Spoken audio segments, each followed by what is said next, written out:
up, everybody? Welcome to the Geekiverse show. We are talking about the top 25 Xbox One games this week. Joining me, newbie, Seth. How you doing, buddy? Hey, I'm doing great. Very good. Thanks for having me here. Absolutely. Yeah. We're happy to have you. Cool. Jeff Beta. Hello. Veteran now. Yeah, I guess so. Welcome back, Andrew. It's been a long Dude, time. we forgot what you look like, man. Well, take a good look at this face. Andrew and I have basically the same thing going on right now. The slick hair, Yeah. beard. My beard's a little bit better, though. It's, well, thicker right now. That's okay. But, this is a few days. Yeah. I was going to compliment your Mass Effect shirt or sweatshirt, but now I don't know. Well, no, you still have to. Okay, it looks great. Thank you so Yes, much. you're welcome. Jamie is with us. Hi. So, my name is Josiah Leroy. Well, we did a top 25 PS4 basically list. We're doing it the same way for Xbox One. What happened is we all, at the Geekiverse in end of December, we voted on what we thought individually would be our top 25 lists. We had a point system, and we kind of combined them all to figure out a cumulative list. I got it there. And this is what we came up with. Difference being, we're going to go speed round today. 30 seconds is all we have to talk about each game on this list, because we like to ramble here at the Geekiverse. So, what we're going to do is start right off the bat. Jamie is going to actually hold our timer, Oh, yeah. and if someone goes past their 30 seconds, she is going to cut it off, and we go to the next game. It's as easy as that. So, we plan on voting on these again every few months as new games come out. Obviously, it's going to be an ever-growing list, or an ever-changing list, I should say. But this is what we have for the time being, and we're looking forward to it. So, are you ready? I'm ready. All right. I'm going to start. Number 25, the only sports game on the list, NHL 16. Big improvement over last year. I think they took everything that was good about last year, made it a little better. They took out some of the weak points. It's the most realistic NHL game to date. I could do probably without the analysts that we have, but that being said, I love the little touches such as the arena upgrades and the mascots. It's great seeing Sabretooth. Yeah. Absolutely love that. The online system is getting better. It's not quite where it needs to be. It's no FIFA yet in terms of... Next. 24. It's no FIFA yet. Boom! 24. The Rare Collection. We're going to go to beta on this one. Great collection of games. This spans from the very beginning of Rare all the way to the more modern games that came from the 360. There's some highlights on them. You've got Banjo-Kazooie, Banjo-Tooie from the N64 era, which are massive games within themselves and worth the ticket price just to get in with just those games.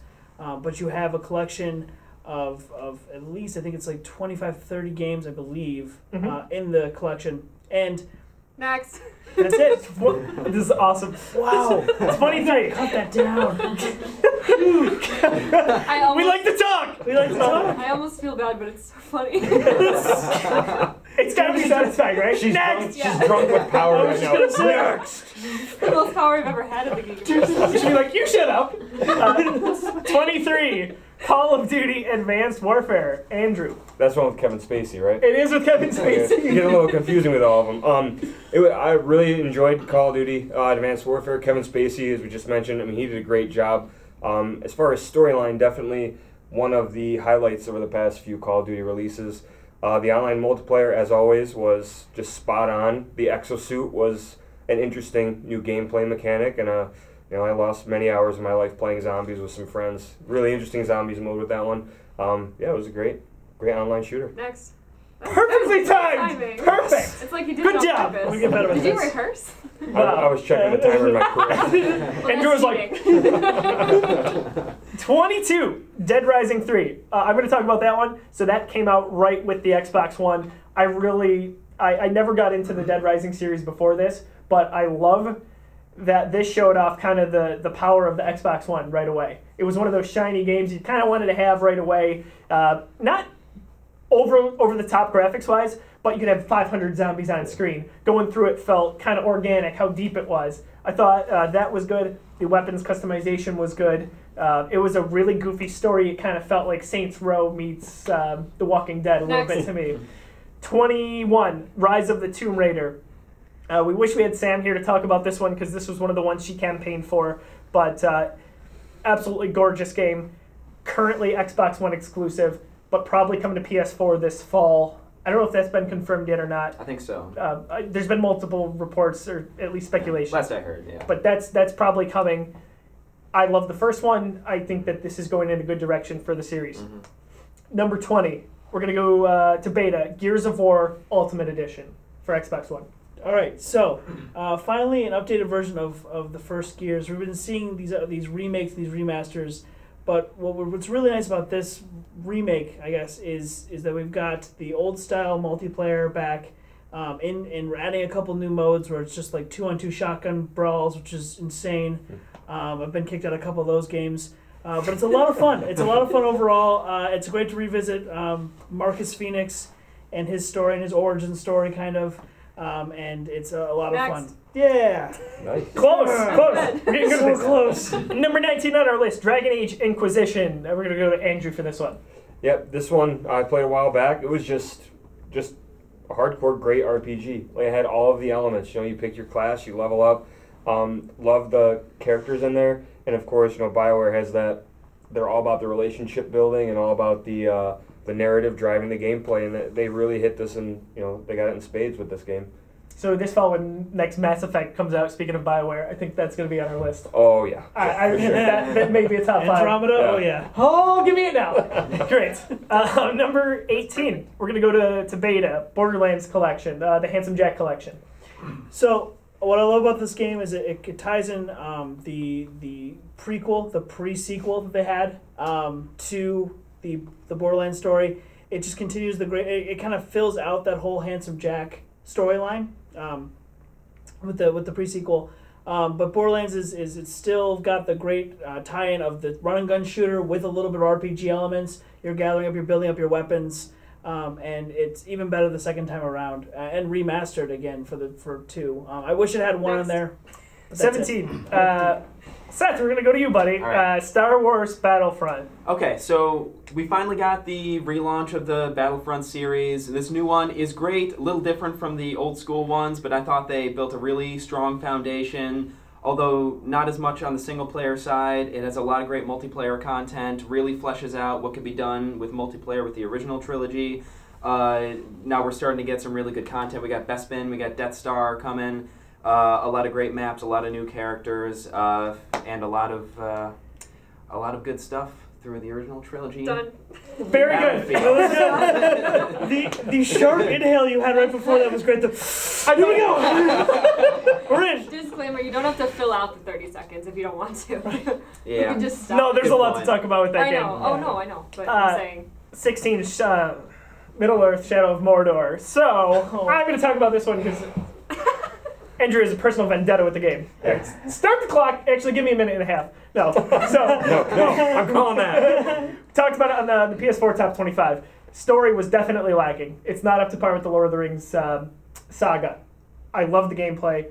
I like the Nemesis system. I thought that was good. I think that this is a really good first game in what could be a series, assuming there will be a second one.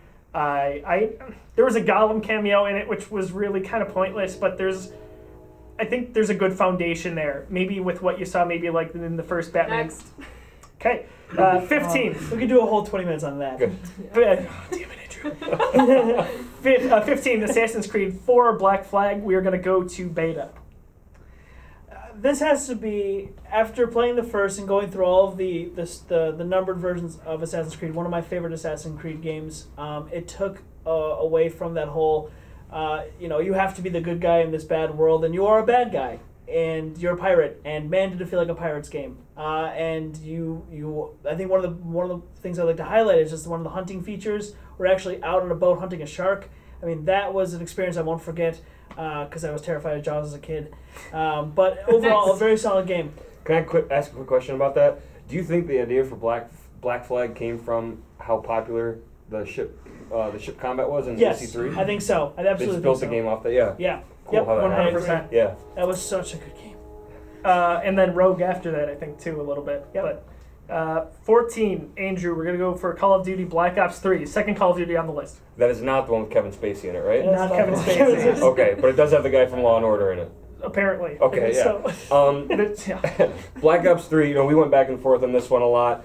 again, the multiplayer was just astounding. It was great. Instead of like the exosuit, now you're kind of like a cybernetic soldier, so you still get the cool aerial stuff you can do in the combat and ride on the walls. But the storyline was just, it fell flat. It was just horrible. The worst. And I like that they're springing for, high-level actors to come in and do these games. Like they had Kevin Spacey, they had the guy from... Next. Never mind. You'll never know that anyway.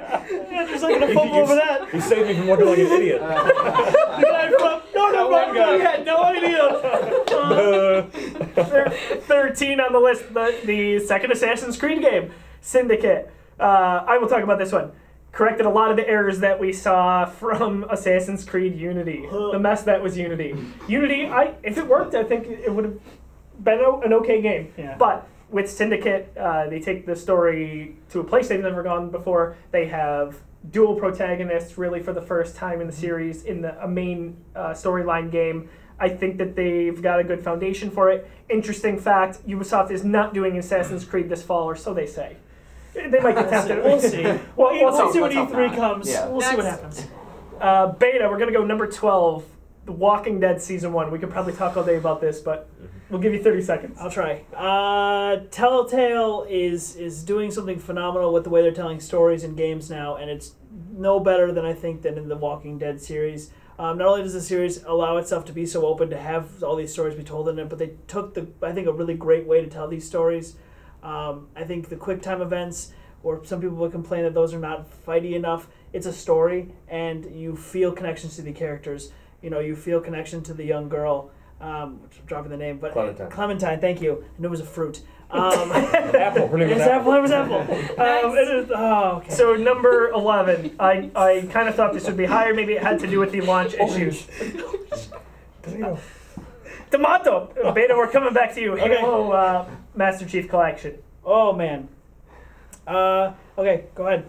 So I remember when I first played Halo 1, I was 7 or 8, and my dad said I couldn't play it until he played it first, and then we ended up playing together. It was the best co-op experience I've ever had. And now I get to share that co-op experience and go through these games again and tell the interesting story that is the Master Chief story, and it's all the things you want from the remakes and even more. I think it's a good way to get to 5. I think it's the best way you can right now to get to 5 if you want to try to catch up to that story and play through it.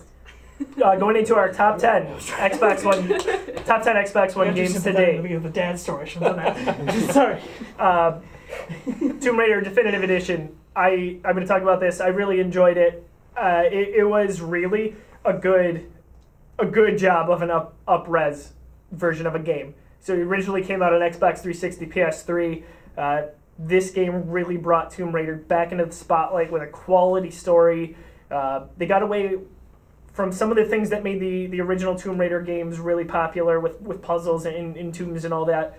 But specifically, I thought the graphics were gorgeous. I thought the gameplay was very, very good. And I think that is another franchise that's going in a great direction. Next. Cool. Yeah. 10, that one good. 9. We're going to go to Seth. GTA 5.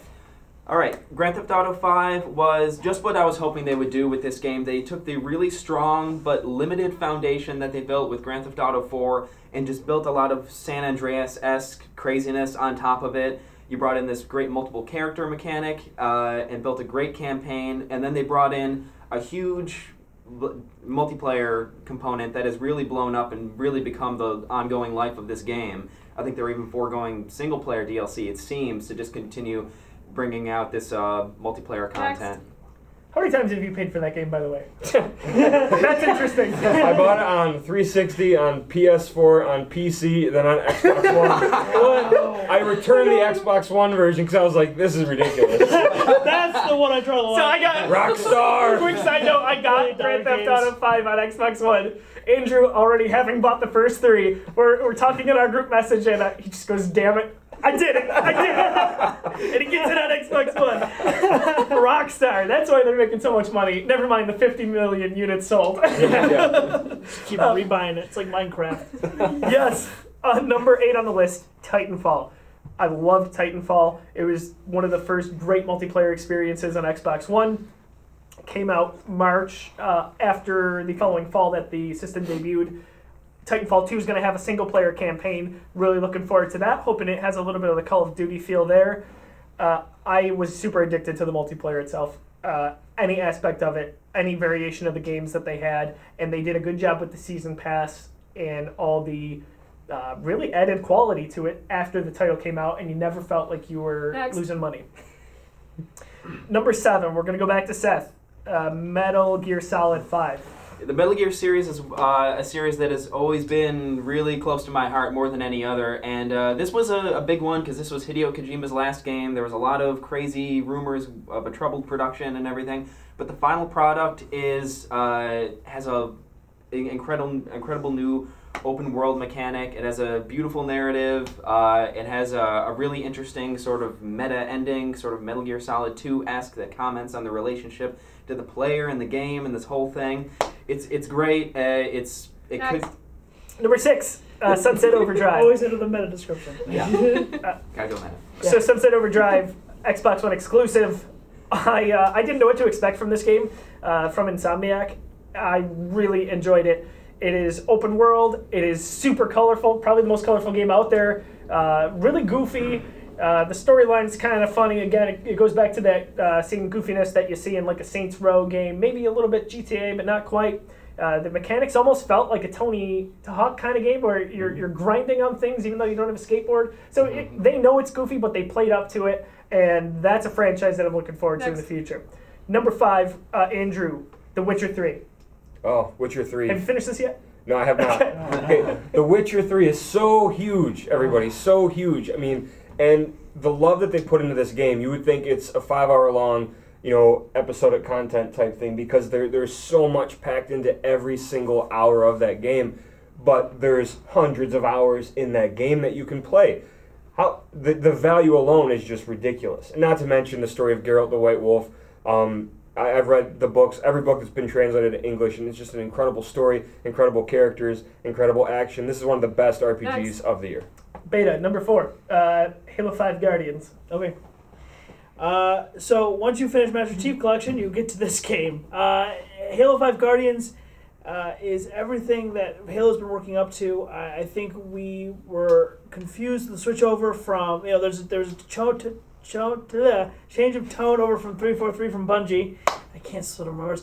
And this is 343 really taking the heart of the series and showing them what they can do. They don't have to pander anymore. This is all for 343 working really hard to tell their own story uniquely. Next. Number 3, Batman. That's perfect. Except for the Good job, guys. Yeah. Number 3, it's spaghetti in the middle of that. Except for that. Yeah, that's all right. Batman Arkham Knight. Oh, boy. This is a series near and dear to my heart. Absolutely adored Asylum and City.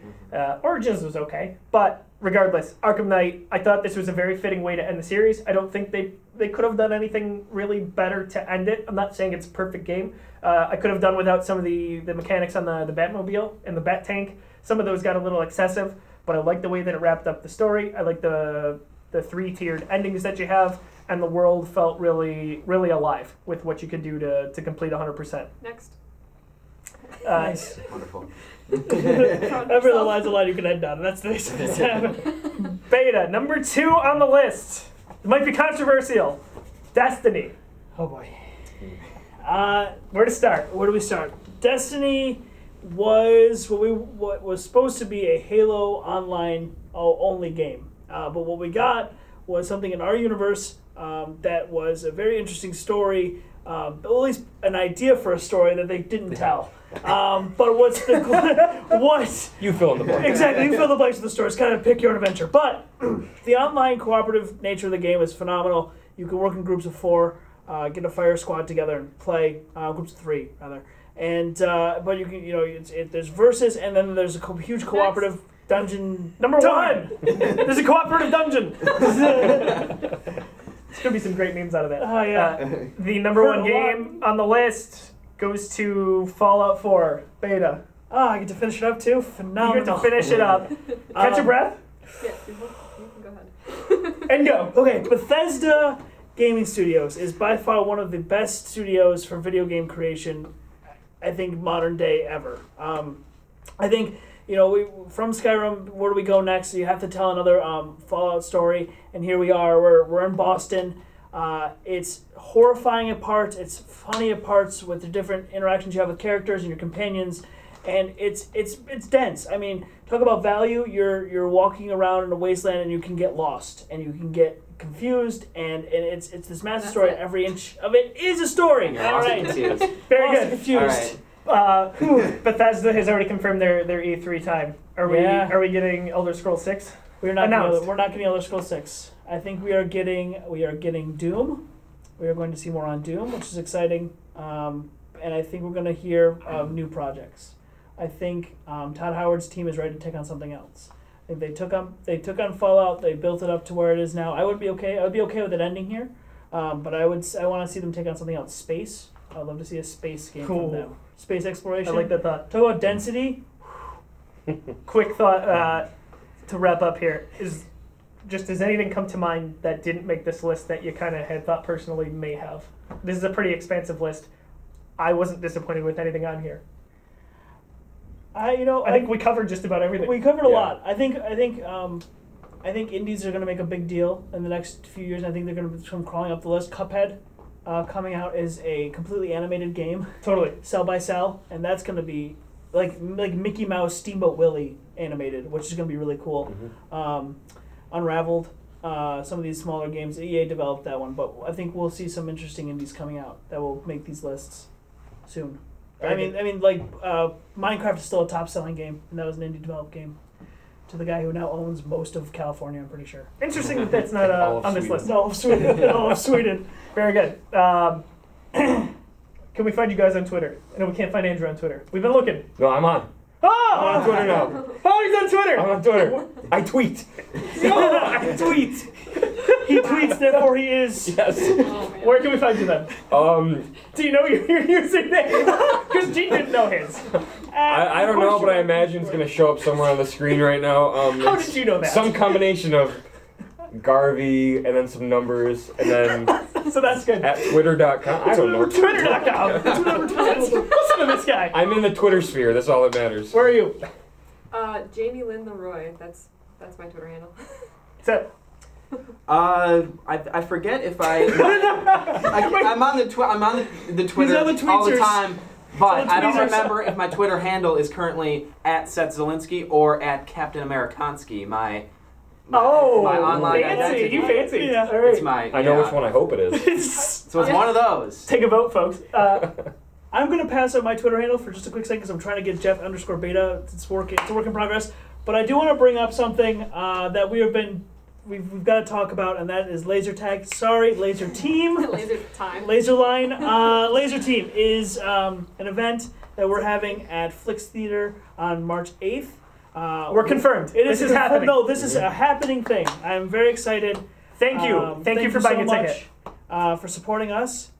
So there's less than 60 tickets left. The event is confirmed. You can get the event tickets right at tug.com. We'll have a link right in the description. We're very excited. We're going to have a pre-show screening, kind of like a live version of the Geekiverse show. We haven't decided exactly what we're going to do yet, but if you'd like to be on that, come to the event. We're going to see how that goes. Super excited for the movie. Go check out Rooster Teeth's Laser Team, the movie, the trailer. It looks really good. But that being said, thank you, Seth, for coming. We appreciate this. So for Seth, Beta, Andrew, Jamie, I'm Josiah Leroy, and we are out. Thanks for watching. Thank you.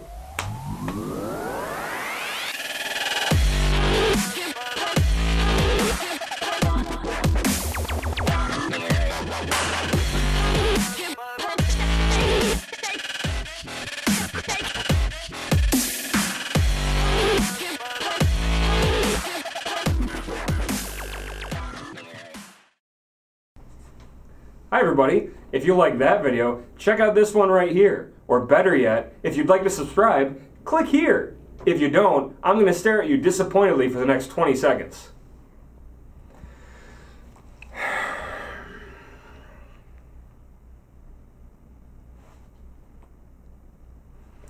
Not like I have any place to be. Take your time. Subscribe. Watch the video.